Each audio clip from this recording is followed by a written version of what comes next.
भारत माता की, भारत माता की, भारत माता की। नमः पार्वती पतिये हर हर। बिजली महादेव और हिंडम्बा माता के इस पावन धरा को कोटि कोटि नमन करते हुए आप सभी मंडी संसदीय क्षेत्र से जुड़े हुए कुल्लू वासियों का मैं हृदय से स्वागत करता हूं, अभिनंदन करता हूं। मंच पर उपस्थित हिमाचल प्रदेश के पूर्व मुख्यमंत्री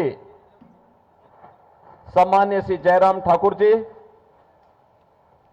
प्रदेश अध्यक्ष डॉक्टर राजीव बिंदल जी, मंडी संसदीय क्षेत्र से भारतीय जनता पार्टी की लोकप्रिय प्रत्याशी, भारतीय फिल्म जगत की बेहतरीन कलाकार सुश्री कंगना रनौत जी, पूर्व मंत्री और प्रदेश उपाध्यक्ष श्री गोविंद ठाकुर जी, माननीय विधायक श्री सुरेंद्र शौरी जी,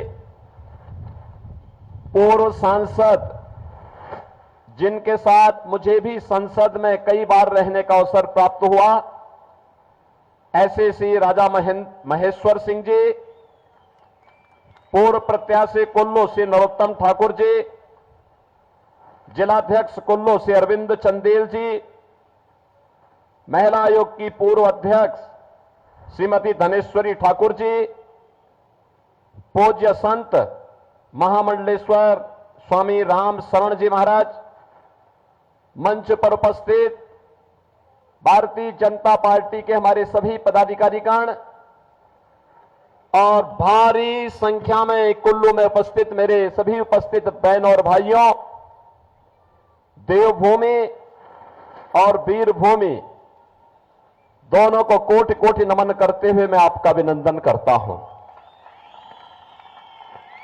बहन और भाइयों, आप कितने सौभाग्यशाली हैं कि चुनाव के दौरान कितना सुहावना मौसम है। पिछले 3 महीने से हम लोग मैदान में गर्मी से झुलस रहे हैं। कल दिल्ली का टेम्परेचर 52 डिग्री था। कल गोरखपुर में 48 डिग्री टेम्परेचर था।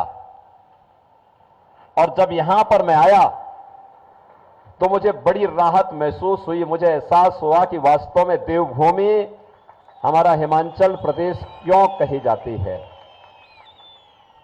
यद्यपि मेरा जन्म भी पहाड़ों में ही हुआ है, लेकिन ये तो प्रकृति और परमात्मा का एक संजोग होता है कि हम लोग चलते चलते फिर कहीं और निकलते हुए आज मुझे उत्तर प्रदेश में सेवा का अवसर प्राप्त हुआ है। जब मुझे बताया गया कि मुझे हिमाचल प्रदेश में प्रचार के लिए जाना है, मैंने कहा कंगना जी के लिए तो जरूर जाऊंगा। और इसलिए जाऊंगा कि हिमाचल की इस लड़की ने, देखिए, उसमें मीराबाई की भक्ति है, उसमें महारानी पद्मिनी का तेज है और विरोधियों से जूझने के लिए महारानी लक्ष्मीबाई का शौर्य और वीरांगना का भाव भी है। आपने देखा होगा कांग्रेस को और उद्धव ठाकरे की सरकार को कैसे सड़कों पर ला करके पानी पिलाने के लिए मजबूर कर दिया था इन्होंने मुंबई में। तब लोग पूछते थे कि कंगना रनौत कौन है। तब यहां से जयराम ठाकुर जी का बयान आया था, कहा कि हमारी यहां की बेटी है और अगर कोई कुछ बाल बांका भी करेगा यहां की वीरभूमि खड़ी हो जाएगी। और बहनों और भाइयों, आज मुझे आपके बीच में यहां पर उनके प्रचार के लिए आने का अवसर प्राप्त हुआ है। आज हम हिमाचल प्रदेश में मंडी में देखें, हमीरपुर में देखें, शिमला में देखें, पालमपुर में देखें, या देश के अंदर कश्मीर से लेकर कन्याकुमारी तक, कामरूप से लेकर के कच्छ तक, पूरे हिंदुस्तान को जब हम देखते हैं, एक ही नारा गूंज रहा है, एक स्वर पूरे हिंदुस्तान का है, और वह है कि फिर एक बार, फिर एक बार, फिर एक बार, और अब की बार 400 पार की जब बात होती है तो बहन और भाइयों, कांग्रेस चारों खाने चित्त होती है, क्योंकि वह स्वयं 400 सीटों पे चुनाव नहीं लड़ रही है। 400 सीटों पर भी अब उसको चुनाव लड़ने का अवसर प्राप्त नहीं हुआ है। तो जनता जनार्दन से पूछते हैं कि 400 पार कैसे? तो जनता जनार्दन ही कह देती है कि जो राम को लाए हैं हम उनको, क्या हिमाचल और मंडी भी इसके लिए तैयार है ना? जो राम को लाए हैं, और फिर जनता जनार्दन ये भी कहती है कि राम भक्त ही राज करेगा दिल्ली के। आप भी यही सोचते हैं ना? पूरा चुनाव अगर आप देखेंगे तो बहन और भाइयों, यह राम भक्तों और राम द्रोहियों के बीच में आकर के अब सिमट गया है। राम द्रोही वही जो आतंकवाद और नक्सलवाद का समर्थन करते हैं। राम द्रोही वही जो भारत के अस्मिता और भारत के अस्तित्व पर प्रश्न खड़ा करते हैं। राम द्रोही वही जिन लोगों ने भारत के विकास को बाधित किया, जिन लोगों ने गरीबों के हितों पर डकैती डाली, जिन लोगों ने भारत को हर स्तर पर अपमानित करने का काम किया। और राम भक्त वही जिसके लिए भारत का हित सर्वोपरि है। राम भक्त वही जो भारत की अस्मिता को पहचानता है, 500 वर्षों का इंतजार समाप्त करता है, अयोध्या में रामलला को विराजमान करने के लिए अपनी पूरी ताकत लगा देता है। और जो आपके पूर्वजों का संकल्प था, यही संकल्प होता था। यहां के पालनपुर में 1989 में पहला संकल्प भारतीय जनता पार्टी ने पारित किया था, और अब पारित किया था कि अयोध्या में राम मंदिर के लिए हम आंदोलन करेंगे। यही हिमाचल प्रदेश है। और आज जो संकल्प उस समय हम लोग नारों में लगाते थे कि रामलला हम आएंगे, मंदिर वहीं, यही बोलते थे ना। अब तो अयोध्या में राम मंदिर का निर्माण हो गया ना, कोई संदेह? 500 वर्षों का इंतजार समाप्त हो गया ना। 500 वर्षों का इंतजार समाप्त हुआ, और 500 वर्षों के बाद पहली बार अयोध्या में रामलला ने होली भी खेली और अपना जन्मोत्सव भी मनाया। बहन और भाइयों, मैं आप सभी कुल्लू वासियों को इस बात के लिए बधाई देता हूं, इस बात के लिए मैं आपका अभिनंदन करता हूं कि आप यहां पे विजयदशमी का आयोजन बहुत भव्यता के साथ करते हैं। आदरणीय प्रधानमंत्री जी को इसमें शामिल होने का अवसर प्राप्त हुआ था, लेकिन आज मैं आप सबसे भी कहूंगा, आज जब आप अयोध्या आएंगे, आपको एक नई अयोध्या देखने को मिलेगी। ऐसा लगेगा जैसे प्रभु राम के समय की अयोध्या साक्षात इस धरती पर आ गई हो। और अयोध्या में हम लोगों ने कैसे एक एक कार्य को वहां पे संपन्न किया है, यही तो है हमारी कृतज्ञता ज्ञापित करने का भाव। अयोध्या में अगर प्रभु राम विराजे हैं, तो अयोध्या में मंदिर में प्रभु राम को विराजमान करने के पहले वहां के इंटरनेशनल एयरपोर्ट का नाम महर्षि वाल्मीकि के नाम पर किया गया। भगवान राम जब वनवास के लिए जा रहे थे तो बहनों और भाइयों, पहली रात उन्होंने बिताई थी निषाद राज के यहां। पहली रात उन्होंने बिताई थी निषाद राज के यहां। अयोध्या में जितने भी रेन बसेरा और यात्री विश्रामालय हैं वह है निषाद राज के नाम पर। और जब माता सीता को ढूंढने के लिए प्रभु राम वहां वनों में भटक रहे थे तो प्रभु राम के उस समय के सहभाग से उन समय भगवान राम को बेर खिलाने का काम किसी ने किया था, वह माता सबरी ने किया था। जितने भी भोजनालय हैं उन भोजनालय का नाम माता सबरी के नाम पर रखने का काम भी किया गया है अयोध्या धाम में, अगर आप आएंगे तो। और इसीलिए मैं आज आपसे कहने के लिए आया हूं, काशी में आप जाएंगे, काशी विश्वनाथ धाम, अयोध्या में आप आएंगे, श्री राम जन्मभूमि पर भगवान राम का भव्य मंदिर का निर्माण, और अयोध्या और काशी का जब काम हो चुका है तो हम तो अब तैयारी कर रहे हैं मथुरा की तरफ जाने की। बहनों और भाइयों, हम भारत के अस्मिता और अस्तित्व के साथ खिलवाड़ करने वाले लोग नहीं हैं। हम तो भारत को भारतीयता के रूप में पहचानने वाले, भारत की अस्मिता और अस्तित्व के लिए जो आवश्यक होगा उस प्रकार का कदम उठाने में हमें कोई संकोच नहीं। और आपने बदलते हुए भारत को देखा है 10 वर्ष में, मोदी जी के नेतृत्व में बदलते हुए भारत को, एक ऐसा भारत आज जो एक भारत भी है और श्रेष्ठ भारत भी है। दुनिया के अंदर सम्मान बढ़ा है, देश की सीमाएं सुरक्षित हुई हैं।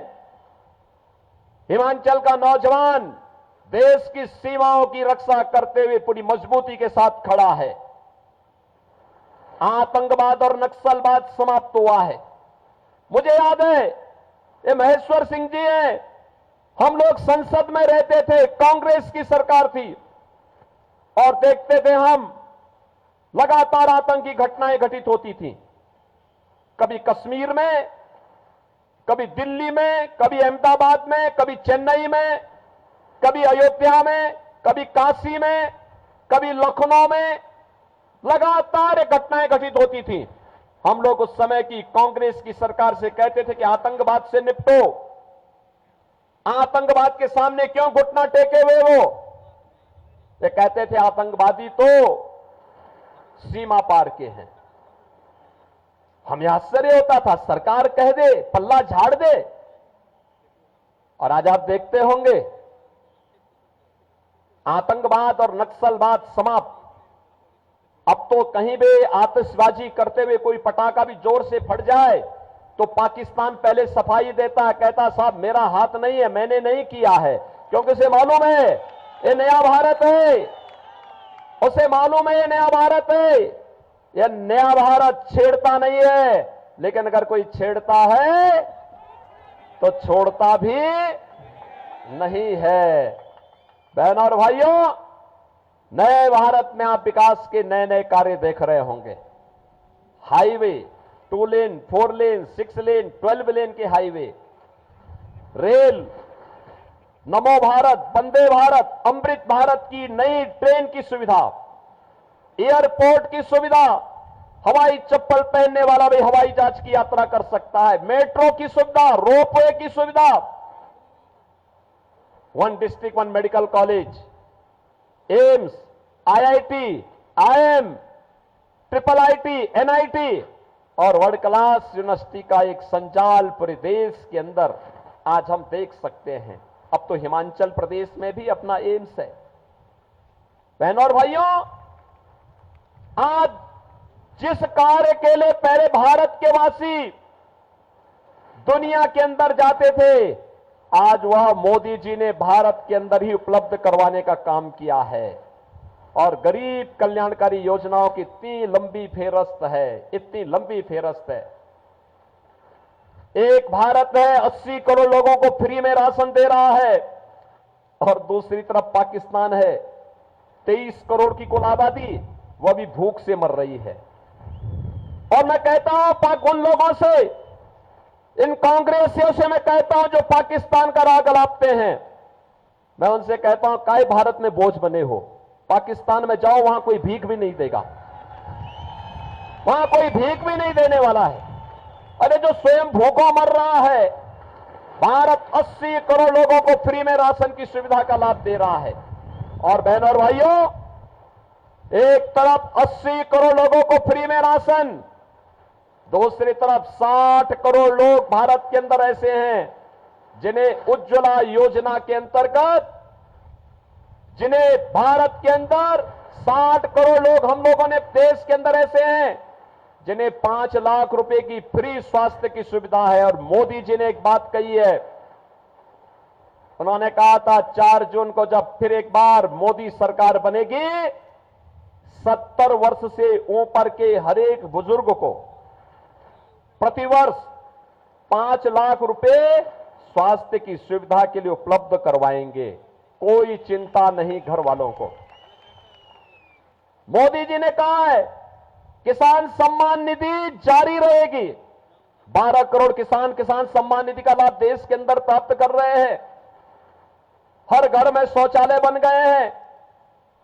10 करोड़ घरों में गैस के कनेक्शन पहुंच गए हैं। और मैं जयराम ठाकुर जी को धन्यवाद दूंगा कि हिमाचल प्रदेश देश का पहला राज्य है जिसने रसोई गैस के 100% सैचुरेशन को अपने राज्य में पूरा कर दिया है। ये पहला राज्य है, ये भाजपा का पहला राज्य था जहां पे जयराम ठाकुर जी के नेतृत्व में काम पूरा हुआ। बहनों और भाइयों, 4 करोड़ लोगों को आवास देश के अंदर प्राप्त हुए हैं। मोदी जी ने कहा है 4 जून को जब फिर एक बार मोदी सरकार बनेगी तो मोदी सरकार बनने के साथ बचे हुए गरीबों के लिए भी एक एक आवास उपलब्ध करवाने का काम होगा। बहनों और भाइयों, एक तरफ भारतीय जनता पार्टी है, सुरक्षा भी है, सम्मान भी है, विकास भी है, गरीब कल्याण भी है, विरासत और विकास का अद्भुत संगम देश के अंदर मोदी जी के नेतृत्व में देखने को मिल रहा है। और दूसरी तरफ कांग्रेस के नेतृत्व में इंडी गठबंधन भानुमति का पिटारा है। आप देखो कैसा इनका गठबंधन है, कैसा कैसा कार्य कर रहे हैं, कैसे कैसे इन लोगों का गठबंधन है। दिल्ली में कांग्रेस और आम आदमी पार्टी कहते कि हम मिलकर चुनाव लड़ेंगे, लेकिन पंजाब में उनकी सरकार है, पंजाब में दोनों एक दूसरे के खिलाफ लड़ रहे हैं। देश के अंदर टीएमसी और कांग्रेस कहती है कि हम मिलकर के चुनाव लड़ेंगे, लेकिन बंगाल में जहां टीएमसी की सरकार है वहां एक दूसरे को गाली दे रहे हैं। ऐसे ही हर राज्य में इनके हाल है। और इनका घोषणा पत्र, कांग्रेस का घोषणा पत्र तो ऐसे लगता है जैसे मुस्लिम लीग का घोषणा पत्र हो। बहनों और भाइयों बहनों, कांग्रेस को वोट देने का मतलब आज के दिन पर मुस्लिम लीग को वोट देने जैसा है। जो काम मुस्लिम लीग ने, जो काम 1940 के दशक में मुस्लिम लीग ने किया था, आज कांग्रेस वही काम करने जा रही है। उसका घोषणा पत्र तो देखो। उसका घोषणा पत्र कहता है कि पर्सनल लॉ लागू करेंगे। पर्सनल लॉ का मतलब आप जानते हैं? पर्सनल लॉ का मतलब तालिबानी शासन। बेटी स्कूल नहीं जा पाएगी, बहनें ऑफिस और मार्केट नहीं जा पाएंगी, बुर्का पहन करके घर के अंदर उन्हें दुबक के रहना पड़ेगा। भारतीय जनता पार्टी इस बात की घोषणा करती है, भारत बाबा साहब भीमराव अंबेडकर के द्वारा बनाए गए संविधान से चलेगा, किसी सरिया कानून से भारत नहीं चलेगा।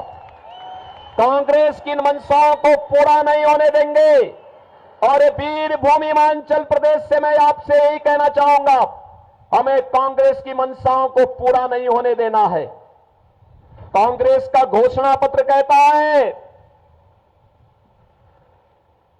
कांग्रेस के शहजादे से किसी ने पूछा क्या करेंगे सत्ता में आकर के, कहा गरीबी हटाएंगे। पत्रकार ने पूछा कि भाई ये बताओ तुम्हारी दादी भी यही नारा देती थी और तुम भी यही नारा दे रहे हो। कहा दादी ने नारा दिया था लेकिन मैं एक झटके में हटा दूंगा। कहा कैसे हटाएंगे, कैसे हटाएंगे? उसने कहा संपत्ति का सर्वे कराऊंगा। संपत्ति का सर्वे का मतलब आप जानते हैं? पहले आपकी संपत्ति का सर्वे करवाएंगे। आपके फादर, ग्रैंडफादर ने, आपके दादा ने, आपके बाबा ने, आपके फादर ने, आपके मदर ने, आपकी मां, आपके पिता से किससे कोई पैतृक संपत्ति आपको प्राप्त हुई है, उस पर ये वरासत टैक्स लगाएंगे।